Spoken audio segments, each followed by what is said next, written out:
بسم اللہ الرحمن الرحیم۔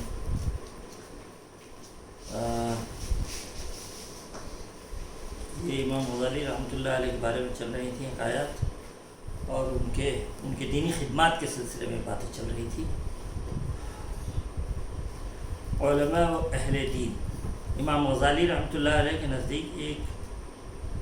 نزدیک اس عالمگیر فساد دینی و اخلاقی انحطاط کی سب سے بڑی ذمہ داری علماء پر ہے،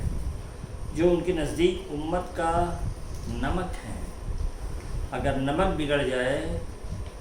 تو اس کو کون سی چیز ہے جو درست کر سکتی ہے؟ اور پھر وہ ایک عربی کا شعر نقل کرتے ہیں جس کا ترجمہ یوں ہے کہ اے جماعت علماء، اے وہ شہر کا نمک، بھلا یہ بتاؤ کہ جب نمک ہی بگڑ جائے تو پھر اس کی اصلاح کس طرح کی جائے؟ ایک جگہ امراض قلب کی کثرت اور عام غفلت کے اسباب بیان کرتے ہوئے لکھتے ہیں کہ تیسرا سبب، اور وہ لاعلاج مرض کی حیثیت رکھتا ہے، یہ ہے کہ مریض موجود ہیں اور طبیب مفقود، غائب، مفقود یعنی غائب۔ طبیب علماء ہیں اور وہ خود اس زمانے میں بری طرح بیمار ہیں اور علاج سے عاجز ہیں، یعنی علاج نہیں کر سکتے۔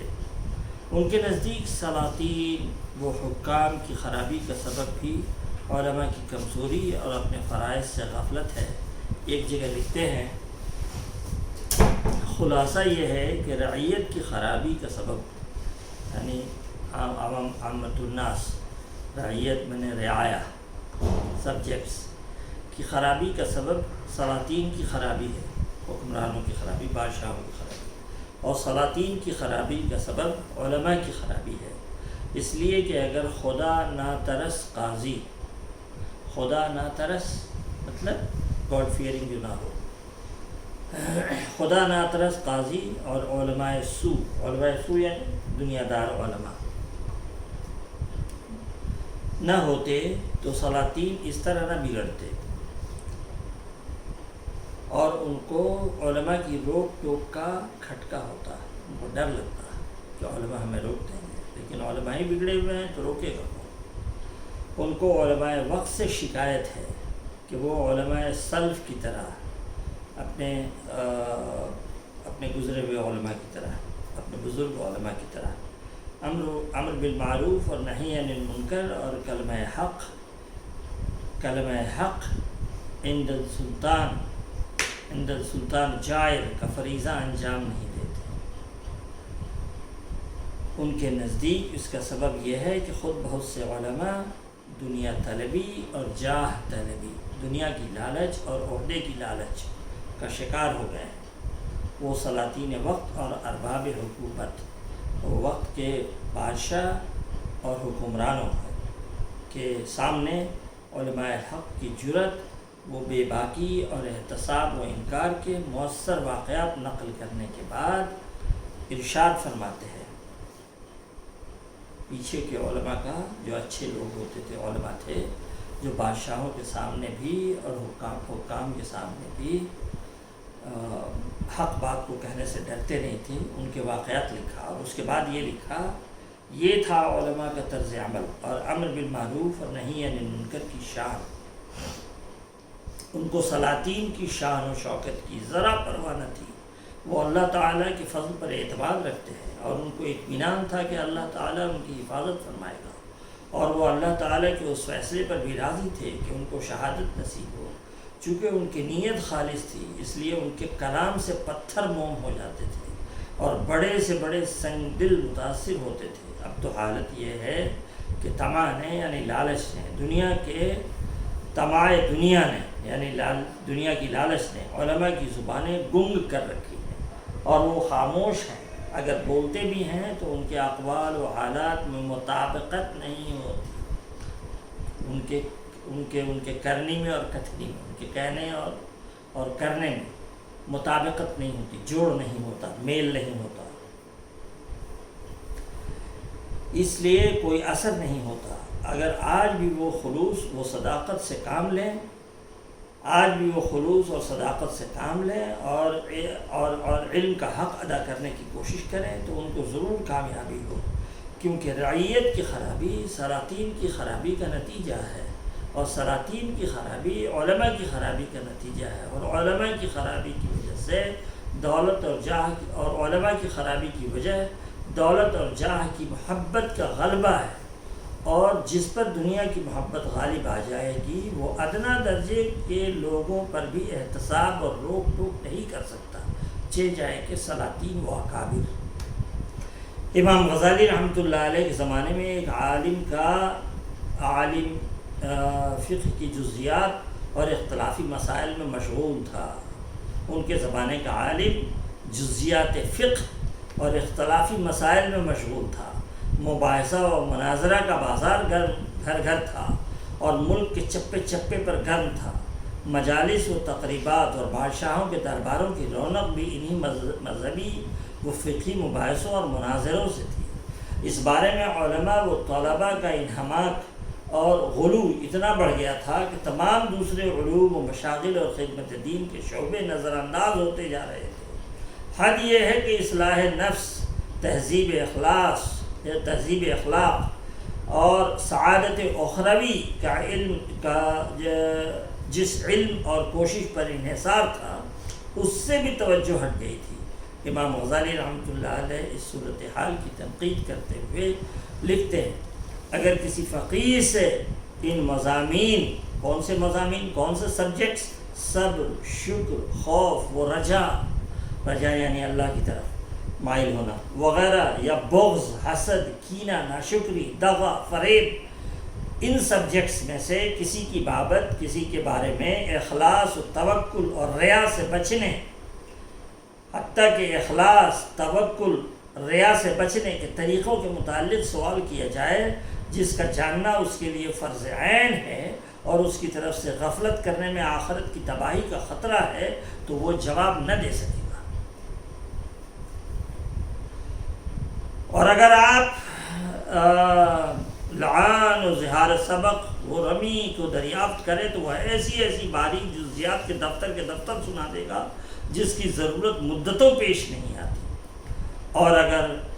کبھی ضرورت پیش آ جائے تو شہر میں ان کے متعلق فتویٰ دینے والا اور بتانے والا ہر وقت موجود ہے، لیکن یہ عالم دن رات انہی جزیات کے سلسلے میں محنت کرتا رہے گا اور ان کے حفظ و درس میں مشغول رہے گا، اور اس چیز سے غفلت برتے گا جو دینی حیثیت سے اس کے لیے ضروری ہے، مگر اس سے کبھی اس بارے میں سوال ہوتا ہے تو کہتا ہے کہ میں اس علم میں اس لیے مشغول ہوں تو وہ علم دین ہے اور فرض کفایہ ہے، اور وہ اس کے تعلیم متعلم کے بارے میں اپنے کو بھی مغالطہ دیتا ہے اور دوسروں کو بھی، حالانکہ سمجھدار آدمی خوب جانتا ہے کہ اگر اس کا مقصد فرض کفایہ کے حق کو ادا کرنا ہے اور اپنی ذمہ داری سے عہدہ برا ہونا ہے تو اس فرض کفایہ پہ فرض عین کو مقدم رکھتا،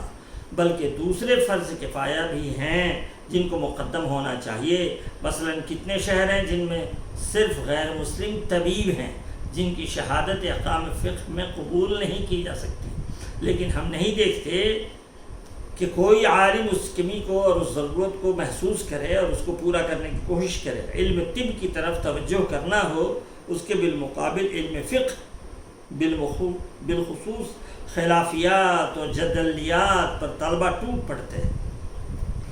حالانکہ شہر ایسے علماء سے بھرا ہوا ہے جن کا مشغلہ فتویٰ نویسی اور مسئلہ بتلانا ہے۔ میری سمجھ میں نہیں آتا ہے کہ علماء دین ایسے فرض کفایہ میں مشغول ہونے کو کیسے درست سمجھتے ہیں جس کو ایک جماعت کی جماعت سنبھالے ہوئے ہے، اور ایسے فرض کو انہوں نے کیسے چھوڑ رکھا ہے جس کی طرف کوئی توجہ نہیں کرنے والا ہے، اور اس کا سبب اس کے علاوہ اور کچھ ہے کہ طب کے ذریعے سے اوقاف کی تولیت اور وصیتوں کی تنفیذ اور یتیموں کا مال کی نگرانی اور انتظام و منصب قضا اور افتاء پر تقرر اور ہم اثروں اور ہم چشموں میں فوقیت اور امتیاز اور دشمنوں اور حریفوں پر حکومت و غلبہ حاصل ہونے کا کوئی امکان نہیں ہے۔ ایک دوسری جگہ تحریر فرماتے ہیں، کوئی شہر بھی ایسا نہیں ہے جہاں کچھ ایسے کام نہ ہوں جو فرض کفایہ کی حیثیت رکھتے ہیں اور ان کی طرف توجہ کرنے والا کوئی نہیں، اور علماء کو ان کی طرف مطلق التفات نہیں ہے،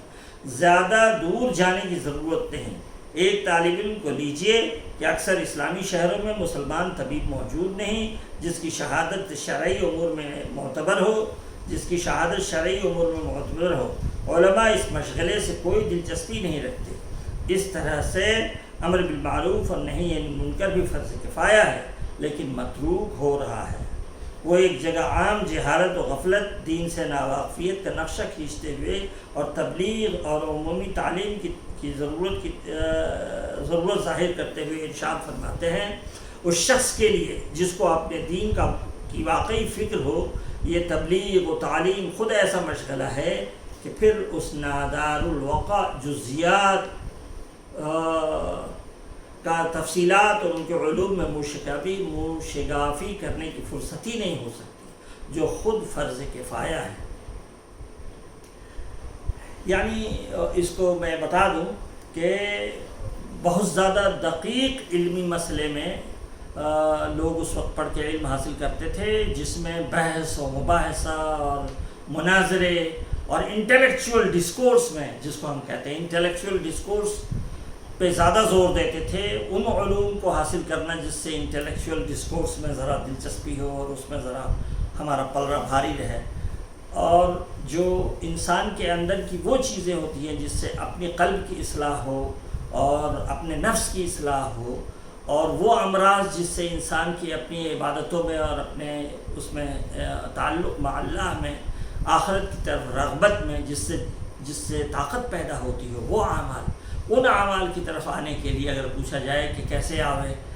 جن چیزوں سے اعمال میں کمزوری ہوتی ہے، تعلق مع اللہ میں کمزوری ہوتی ہے، آخرت کے دھیان کی طرف کمزوری ہوتی ہے، ان کو کیسے دور کیا جائے، ان سے کیسے بچا جائے، اگر ان علماء سے پوچھا جائے تو کچھ نہ بتا سکے۔ حالانکہ یہ ہر شخص کے لیے فرض عین ہے کہ ہم گناہوں سے کیسے بچیں، یہ ہر شخص کے لیے جاننا فرض ہے کہ ہم غیبت سے کیسے بچیں، ہم کسی حرام کام سے کیسے بچیں، ہم اللہ سے قریب کیسے ہو جائیں، ہم جنت کی سوچ میں کیسے لگیں، ہم آخرت سے قریب کیسے ہو، دنیا کی بے طلبی کیسے ہو ہمارے اندر، آخرت کی طلب کیسے پیدا ہو ہمارے اندر، دنیا کی حرص ہمارے اندر سے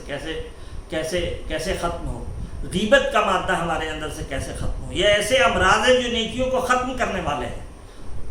جی۔ تو ان کے بارے میں اگر کسی سے پوچھا جائے تو کوئی نہیں بتا سکتا تھا، لیکن اگر انٹلیکچول ڈسکورس والی چیزوں میں اگر لایا جائے تو پتہ چلا کہ اسی میں پورے علماء کی ساری جماعت لگی ہوئی ہے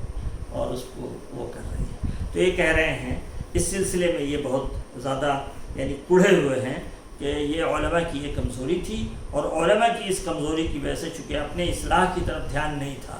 تو جب اپنے اصلاح کی طرف علماء خود ہی ٹھیک نہیں ہوں گے تو وہ سلاطین کو کیا بتائیں گے، ان کی کمیوں پہ کیا روک ٹوک کریں گے، عمرا کو کیا روک ٹوک کریں گے، اور جب عمرا کا وہ حال ہوگا تو جیسے عمرا ہوں گے ویسے عوام ہو ہی جائیں گے۔ تو یہ بے دینی کی یہ وجہ بتا رہے ہیں۔ امام غزالی رحمۃ اللہ علیہ محققانہ و مورخانہ حیثیت سے اس کی وجہ بتلاتے ہیں کہ اختلافی مسائل نے پچھلے دور میں کیوں اس قدر اہمیت اور مقبولیت حاصل کر لی، یعنی بحث و مباحثہ، اور علماء نے اس کو اپنی ذہانتوں اور محنتوں کا میدان بنا لیا اور ان کی بہترین توجہات اس میں صرف ہونے لگی۔ امام غزالی رحمۃ اللہ علیہ کے نزدیک اس کے کچھ تاریخی اسباب ہیں، اس کے ہسٹوریکل ریزنس ہیں، اور ان کے نتیجے میں ایسا ہونا بالکل قدرتی بات ہے۔ وہ تحریر فرماتے ہیں، حضرت صلی اللہ علیہ وسلم کے بعد آپ صلی اللہ علیہ وسلم کے جانشین حضرات خلفائے راشدین خود بڑے عالم، فقیہ اور صاحب فتویٰ تھے۔ ان کو شاذ و نادر کسی خاص موقع پر دوسرے اہل علم صحابہ سے مدد لینے کی ضرورت پیش آتی تھی، اس لیے علماء صحابہ علوم آخرت کے لیے فارغ علوم میں منہمک تھے۔ اگر کوئی فتویٰ کا موقع پیش آتا تو وہ ایک دوسرے پر محمول کرتے اور ہمتاً متوجہ الی اللہ رہتے، جیسا کہ ان کے حالات میں منقول ہے، ان کے بارے میں جیسا کہ لکھا ہوا ہے۔ جب ان لوگوں کی نوبت آئی جو خلافت کا استحقاق اور قابلیت نہیں رکھتے تھے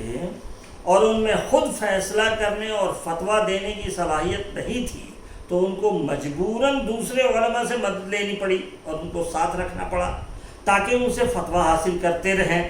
علماء و تابعین میں ابھی ایسے لوگ زندہ تھے جو قدیم روش پر تھے اور جن میں دین کی حقیقت اور سلف کی شان، پچھلے بزرگوں کی شان تھی۔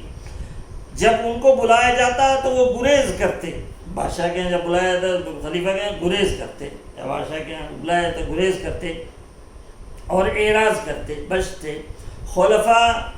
یعنی بنی امیہ کے اور بنی عباس کے، ان کو تلاش کرنا پڑتا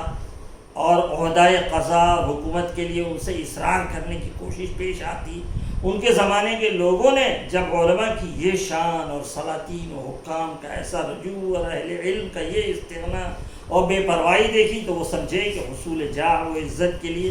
فقہ کا علم بہت بہترین نسخہ ہے، اسی سے حکام کا تقرب اور قضاء و افتاء کا منصب حاصل ہوتا ہے۔ بس وہ اسی طرف متوجہ ہو گئے۔ انہوں نے حکام کے سامنے خود اپنی پیشکش کی،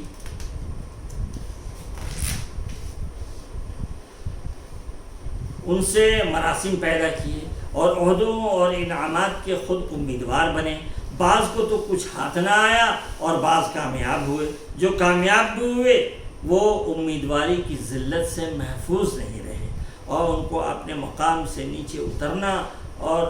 عامیانہ اور متبذل سطح پر آنا پڑا۔ اس کا نتیجہ یہ ہوا کہ علماء جو پہلے مطلوب تھے اب طالب بن گئے، پہلے حکام سے استغنا اور اعراض کی وجہ سے معزز تھے،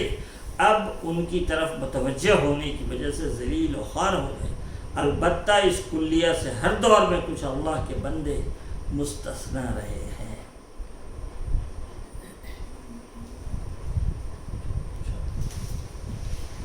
آئندہ انشاءاللہ